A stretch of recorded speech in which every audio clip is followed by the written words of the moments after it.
मैं मरियम नवाज़ साहबा से यही गुज़ारिश करना चाहती हूँ कि खुदारा प्लीज़ आप भी एक माँ की बेटी हैं। इस वक़्त मैं एक आर्टिस्ट नहीं हूँ, एक माँ हूँ। प्लीज़ मेरी जान इस इंसान से बचाई जाए, मुझे तहफ़्फ़ुज़ भी दिया जाए और मेरे साथ इंसाफ़ भी किया जाए। प्लीज़ बड़ी मेहरबानी होगी। गन पॉइंट पे उसने मुझे रखा हुआ था, मैं उधर से 2-3 बार निकली, भागी। घटिया तरीन आखिरी इंसान दुनिया में वो पाया गया है कि मेरे साथ सुलह करो, मेरे साथ फिर फ़िज़िकली रिलेशन रखो। इन 6 सालों में कितनी दफ़ा उसने आपकी इज़्ज़त के साथ खेला? जी, अस्सलाम वालेकुम नाज़रीन, हमारे साथ सोखा अली खान मौजूद हैं। 2 महीने पहले इन पे फायरिंग हुई। हमें देखिए बहुत से इंटरव्यू इनके चल रहे हैं, जिसमें बता रही हैं जनाब इनके साथ क्या हुआ। इनसे पूछते हैं जनाब जब इस फील्ड में ही आई थी तो क्या इन्हें नहीं पता था जनाब कि ये लोग कैसे हैं और यहाँ पर इनके साथ क्या पेश आएगा? अस्सलाम वालेकुम मैम। जी, वालेकुम मैडम अस्सलाम। आप स्टेज का एक नामवर नाम है। जी, आपने इतनी बिल्कुल। देर इस अरसा में स्टेज को दिया। जी। तो आप लोग तो उड़ते हुए जो चिड़िया इसके पर गिन लेती हैं। तो जी, आपको बिल्कुल। नहीं पता था इस नौजवान ने जिसने आपके साथ रिलेशन बनाया, ये इस हद तक जाएगा? नहीं, मुझे तो अपने आइडिया नहीं था उसका इतना कि वो इतना गिर जाएगा वो इंसान और मुझे मतलब उसने कुछ ऐसी बातें और उस वक़्त मैं कुछ प्रॉब्लम्स में थी मैंने जैसे कि मैंने उसको अपनी प्रॉब्लम बताई, उस इंसान को। लेकिन उस इंसान ने उस प्रॉब्लम मतलब कि उस मसले का इतना फ़ायदा उठाया कि मैं इतनी बुरी तरह मैं उस बंदे के पास फँस चुकी थी कि मेरा निकलना उस वक़्त इस तरह हो गया था कि जैसे कि मुझे कोई हर रास्ता बंद नज़र आता था। मैम आपको नहीं लगता कि आपके जो बोल्ड बोलना था आपका, हमने आपके बहुत से इंटरव्यूज़ देखे, स्टेज पर भी हमने आपको देखा जी। कि कहीं वो आड़े आया आपके आगे, लोगों ने आपको बड़ा ईज़ी दिया कि यार ये तो शायद गुफ्तगू भी ऐसे ही करती है, तो क्या जी। पता हमारे साथ एक कम्फर्ट ज़ोन में रहे, क्या हुआ? क्या आपको लगता है कि थोड़ा बहुत आपका रिलैक्स होना, फ्रैंक होना ये आपके लिए नुकसानदेह बना? नहीं मतलब ये जो मतलब नुकसानदेह उस वजह से नहीं बना। मतलब मैं जैसी हूँ वैसी मैं हूँ। मतलब वो हमारा एक देखिए ना एक बोल्ट्स जो कुछ भी है वो हमारा एक काम है। हुँ। लेकिन हम जो भी है हम जब घर पे जाते हैं हम वैसी नहीं है। मतलब वो घर पे हमारा और रूप है, वो हमारा एक और रूप है, वो हमारा उसने आपको काम है। फँसाया कैसे था, फुसलाया कैसे था कि लालच दी थी और नहीं कितने लालच साल उस इंसान आप उनके साथ रिलेशन में रहीं? नहीं, नहीं लालच उस इंसान ने क्या देनी है, जिस इंसान खुद लालची इंसान हो, वो किसी को क्या लालच देगा इंसान। और घटिया तरीन और दुनिया का ना मैं कहती हूँ कि घटिया तरीन आखिरी इंसान दुनिया में वो पाया गया है, जिसने मुझे इतना टॉर्चर और माइंडली तौर पे अभी भी टॉर्चर कर रहा है। यहाँ तक कि मुझे धमकियाँ भी दे रहा है कि मेरे साथ सुलह करो और सुलह के बाद मेरे साथ फिर फिज़िकली रिलेशन रखो। कितने साल आपका उसके साथ फिज़िकल रिलेशन रहा? मेरा उसके साथ 5 साल 5-6 साल हो गए। मैं हर दफ़ा उससे भागी हूँ, ये नहीं है कि नहीं मैं हर बड़ी बहुत दफ़ा मैंने उससे जब जान आपने छुड़वाने की स्टार्टिंग कोशिश में मैडम देखिए रिलेशन बनाया था, तब उसने कुछ ना कुछ तो आपको अप्रोच किया होगा। देखिए आप एक आर्टिस्ट थी, वो एक आम-सा नहीं, बंदा था कि लालच कुछ ना कुछ पैसा वगैरह कुछ तो आपको उसने दिया नहीं, होगा। नहीं किस तरह? उसके पास देखें, उसके पास एक औरत रहती थी शमा। हुँ। अब उसके पास ऑलरेडी एक घर उसने लेके रखा हुआ जी, था। जी। वो भी रेंट पे ना उसको रखा हुआ था। वो भी औरत वो भागी थी, मुझे नहीं पता था। सुनने में ये भी आ रहा है आपके बारे में कि उसको शायद आप पे इस चीज़ का गुस्सा था कि आपने उसको छोड़ के किसी दूसरे श या तीसरे शख्स से रिलेशन बनाया और उसने नहीं। आपको इस वजह से धमकियाँ दी कि जनाब अगर आप तुम दोबारा मेरे पास ना आई, तो मैं जो हूँ तुम्हें स्ट्रेट जो है जान से मार दूँगा ये वो। नहीं, नहीं, ऐसा कुछ भी नहीं है, मैंने कोई रिलेशन नहीं बनाया किसी के साथ और ना ही मैंने एक इंसान इतना घटिया है, उसको देख के मैं दूसरा रिलेशन कैसे तो बना 5 सकती साल हूँ? आपको क्या मोहब्बत हो गई थी उनके साथ या मुझे महा आपको एहसास हो गया शायद ये मेरी ज़िंदगी बदल देगा, आपने रहना पसंद किया? नहीं, मोहब्बत इंसान को हुई होती तो मैं उसको घटिया बोलती। जी, जी।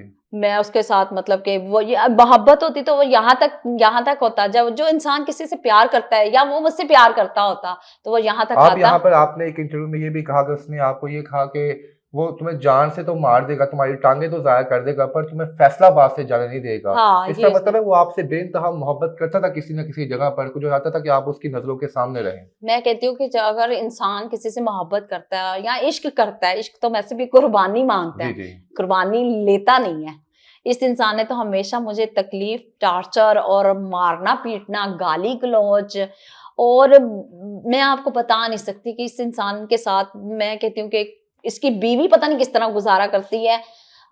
वो उसको ही पता हो, मैं कहती हूँ कि वो उसकी उसकी हिम्मत है, ये उसके साथ रह रही है। मैडम यहाँ पे वैसे आपको लगा नहीं कि आप माशाल्लाह खुद भी आपकी एक बेटी है, अल्लाह पाक उसके नसीब अच्छे करे, मेरी जी, भी एक जी। बेटी है। आपको यहाँ पर थोड़ा बहुत लगा नहीं कि यार बेशक आप फ़ील्ड की हैं, जी, आर्टिस्ट हैं, आपका बिल्कुल। काम था, कि मैंने शायद किसी खातून का दिल दुखाया, शायद उसकी वजह से आज मेरे पे भी ये तकलीफें आ रही हैं? मैंने किसी का दिल नहीं दुखाया, उसकी बीवी को भी पता था कि मैं उसके पास रहना नहीं चाहती। वो ज़बरदस्ती उसने मुझे रखा हुआ था।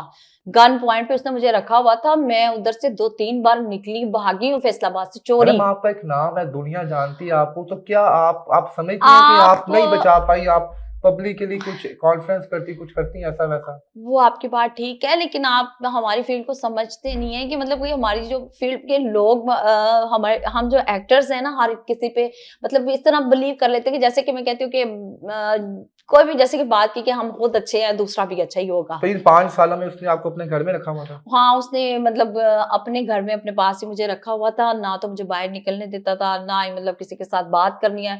प्रोड्यूसर्स के साथ बात नहीं कर सकती, अपनी कोलीग्स के साथ भी बात कर सकती थी मैं। अपनी मतलब कि मैंने आज तक कोई दोस्त नहीं फील्ड की बस ये आखिर बोला। में ये बता दें आपसे क्या गलती हो गई थी जो आपकी टाँगों पे फायर लगे, आपको जान से मारने की धमकी दी गई? मुझसे ये गलती हो गई थी कि मुझे ये कह रहा था कि फैसलाबाद में अब जब उस लास्ट टाइम उसने मुझे ईद बड़ी ईद पे मुझे 1 नहीं 2 बार उसने मुझे मारा है। उसकी मार क्योंकि वहाँ यहाँ तक कि मेरी बेटी ने मुझे कहा कि मम्मा बस इधर से अब चलें, बेटी की हमने नहीं रहना, हमने इधर से निकलना सुनने में है। आया कि उसने आपकी बेटी के साथ भी बदतमीजी करने की कोशिश की है, ये भी मेरी कहा कि आपको और आपकी बेटी को चकले पे बैठाएगा हाँ, वो? बिल्कुल ये मुझे कहता था और इस वज़ह से ही मैं शायद इस वज़ह से ही मैं डर के उसके पास मतलब कि रह रही थी, कि वो हमेशा मुझे ये कहता था कि मतलब जब भी बोलता था कि मैं तेनों और तेरी तीनों चकले पे बिठा देना है। उसकी ये सोच और इतनी घटिया सोच थी कि मैं आपको बता नहीं सकती और मैं 2019 से लेके ऑनवर्ड 2024 अब अक्टूबर हाँ में आप जी, पे हमला हुआ, 5 साल 6 साल आप वो आप पे टॉर्चर करता रहा। टॉर्चर ही करता इन रहा और 6 सालों में कितनी दफ़ा उसने आपके साथ जिस्मानी तशद्दुद किया? कितनी दफ़ा उसने आपकी इज़्ज़त के साथ खेला? डेली वाइज़ समझ लें, रोज़ाना आपकी इज़्ज़त, रोज़ाना, तो आप डेली जान नहीं वाइज़। छुड़ाती थी आप उसे? मैं उससे जान छुड़वाती थी, मैं कहती हूँ मैं सिर्फ़ अल्लाह के आगे रो सकती थी। अब पछतावा होता है ज़िंदगी पे कि अ काश इस फ़ील्ड में ना आती इस मैं। फील्ड में ना आती हाँ, शायद कि मैं कहती हूँ कि जिसकी बेटी है उसकी माँ को सलामत रहना चाहिए, ताकि वो ऐसे दरिंदे इंसानों के हाथ ना लगे और मेरे अम्मी-अब्बू नहीं है, मॉम-डैड नहीं थे शायद मैं भी इसलिए इसी ऐसे दरिंदे के हाथ लगी और मैं हर रोज़ एक मतलब कि उसकी हर मतलब तशद्दुद, हर तकलीफ़, हर मतलब वो चीज़ बर्दाश्त करती रही जो नाक़ाबिले बर्दाश्त थी। लेकिन फिर भी अब मैंने मतलब कि ये ठान ली कि ठीक है, ज़िंदगी मौत अल्लाह के हाथ में है ना। हुँ। वो तो अल्लाह अल्लाह के हाथ में, इंसान के हाथ में हो तो इंसान मैं कहती हूँ कि दुनिया में कोई भी ज़िंदा ना हो। और ये जब मैंने सोचा ना कि ज़िंदगी मौत तो अल्लाह के हाथ में, अगर मेरी ज़िंदगी है ना, तो है। मैंने इस बंदे के पास अगर ज़िंदगी नहीं है, तो इस बंदे के पास भी रह के नहीं है। ये मैंने जब सोचा ना, तो मैं उधर से निकली हूँ और निकल के जब मैं आई हूँ, लाहौर आई हूँ, फिर मैं दोबारा गई हूँ। इसने वही काम कर दिया जो मुझे हमेशा मुझे कहता था कि मैं तेरियां लत्तां हटा देनियां तो ने, वही मैं इसने तेनों किया। और वही अल्फाज इसने वो बात इसने अब पूरी की है और अब इसने मुझे फिर यही कहा है कि मेरे साथ सुलह करो, हुँ। ठीक है? और सुलह करने के बाद भी मैंने तुम्हारे साथ रिलेशन ताल्लुक रखना है। जिस्मानी मैं ताल्लुक हाँ, रखने से, आम जिस्मानी लफ्ज़ों में कि ताल्लुक वो रखना आपसे फ़िज़िकल डालना चाहता है, बस ये लालच है फिज़िकली उसको है। हाँ, फिज़िकली रिलेशन रखना है उसने, मुझे ये उसने बोला है। आम सादा बोला उसने। साम ऐसे बोला मतलब कि ऐसे लगता है कि जैसे कि मैंने कुछ मतलब अब आप उठाए गली में लगी चीज़ है बस जो मैं तो बस उठाई रिलेशनशिप रखने हाँ, उसको पता है इसके आगे पीछे कोई नहीं और कि जिसका कहते हैं कि जिसके साथ खुदा है ना उससे डरो। जिसके साथ सारे मैं कहती हूँ सारे रिश्ते हैं ना, उससे इंसान चाहे ना डरे, लेकिन जिसका कोई नहीं ना होता दुनिया में, जिसका सिवाय अल्लाह के कोई नहीं है, उस इंसान से डरो, उसकी तो हाँ भी लग अल्लाहु जाती है। अकबर जी। और नाज़रीन हर बंदे का किरदार होता है। देखें जी हमारे गुनाह, हमारी नेकियां उस अल्लाह को पता है कि अल्लाह ने हमें हमारे साथ क्या सलूक करना है। बस दुनिया में हमारा काम फ़र्ज़ बनता है कि एक दूसरे के साथ हम इंसानियत के नाते पेश आए। जी मिस मरियम नवाज़ से आप क्या कहेंगी यहाँ? मैं मरियम नवाज़ साहबा से यही गुज़ारिश करना चाहती हूँ कि खुदारा प्लीज़ आप भी एक माँ की बेटी हैं। इस वक़्त मैं एक आर्टिस्ट नहीं हूँ, एक माँ हूँ और एक माँ क्या होती है, ये आप खुद भी समझती हैं क्योंकि आप खुद एक माँ हो और प्लीज़ मेरी जान इस इंसान से बचाई जाए, मुझे तहफ़्फ़ुज़ भी दिया जाए और मेरे साथ इंसाफ़ भी किया जाए। प्लीज़ बड़ी मेहरबानी होगी। जी नाज़रीन सोहा अली खान साहब हमारे साथ मौजूद हैं। जो भी इन्होंने किया ये इनका और इनके रब का मामला है, लेकिन बहैसियत इंसानियत हमारा फ़र्ज़ बनता है कि इनकी आवाज़ उठाएँ। इनके साथ जो ज़ुल्म और ज़्यादती हो रही है, इन्हें और इनकी जवान बेटी को जो धमकी दी जा रही है कि तुम्हें हम चकले पर बिठा देंगे, काइंडली हमारी स्टेट का फ़र्ज़ बनता है कि इनकी हिफाज़त की जाए। इनके साथ ही मुझे इजाज़त दीजिए। अल्लाह हाफ़िज़।